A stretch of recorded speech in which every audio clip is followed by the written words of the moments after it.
Hello guys, आज हम बात करते हैं एक ऐसे मंदिर के बारे में जहाँ पर केवल हिंदू ही कर सकते हैं प्रवेश। जी हाँ, कोई भी गैर हिंदू उस मंदिर में प्रवेश नहीं कर सकता।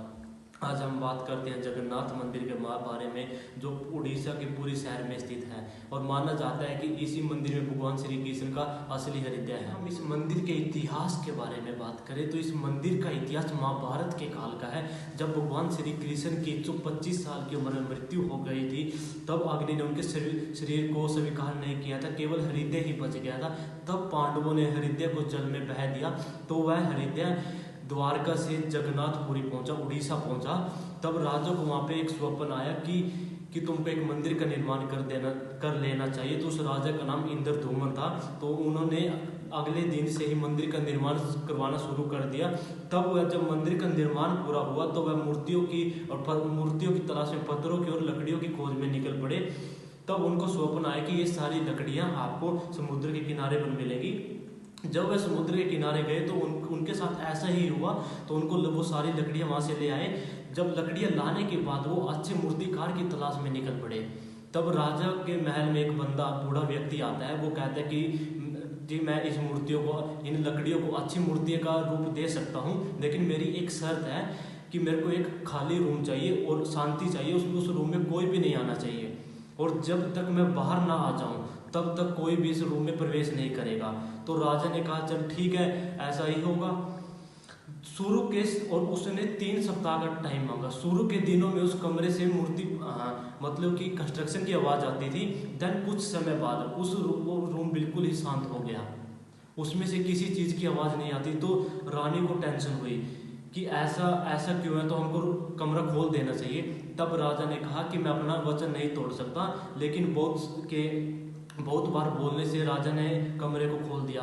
जब उन्होंने कमरा खोल के देखा तो उसमें कोई भी नहीं था, ना उसमें वो बंदा था, और माना जाता है कि वो बंदा विश्वकर्मा था, और ना उसमें कोई औजार थे। उसमें केवल 3 मूर्तियां थी, जो भगवान जगन्नाथ, भगवान बलराम और सुभद्रा जी की मूर्तियां थी। वो मूर्तियां के ना तो कोई अंग थे, ना ही उसमें आंखें थी। तब से उन्हीं मूर्तियों को उठाकर जगन्नाथ मंदिर में रख दिया गया, और जब से यह परंपरा स्टार्ट हो रही है। और अब बात करते हैं कि इस मंदिर में क्यों नहीं दी जाती गैर हिंदुओं को एंट्री। इस मंदिर पर पूरे इतिहास में 18 बार आक्रमण किया है, और ये आक्रमण सिर्फ मुगलों ने किया है।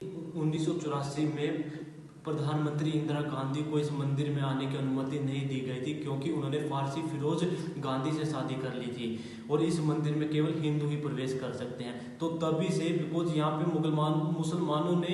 मुगलों ने हर बार ही आक्रमण किया है, ध्वंसपंथी मूर्तियों को जलाने की कोशिश की है।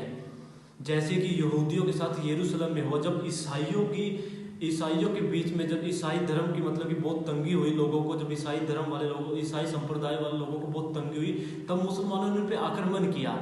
तो ये इनका काम ही यही है भाई। इनका काम होता है कि आक्रमण करना, ठीक है, दूसरों की संपत्ति को छीन लेना। तो इसी करके इस मंदिर में सिर्फ हिंदू ही प्रवेश कर सकते हैं। अब हम बात करते हैं इस मंदिर के रोचक तथ्य के बारे में। इस मंदिर की ऊंचाई 65 फीट की है, और इस मंदिर के शिखर में एक दरवाजा है। अगर वायु का फ्लो ईस्ट में है तो इस दरवाजा का फ्लो वेस्ट में होगा, और इस मंदिर के ऊपर एक चक्कर लगा हुआ है।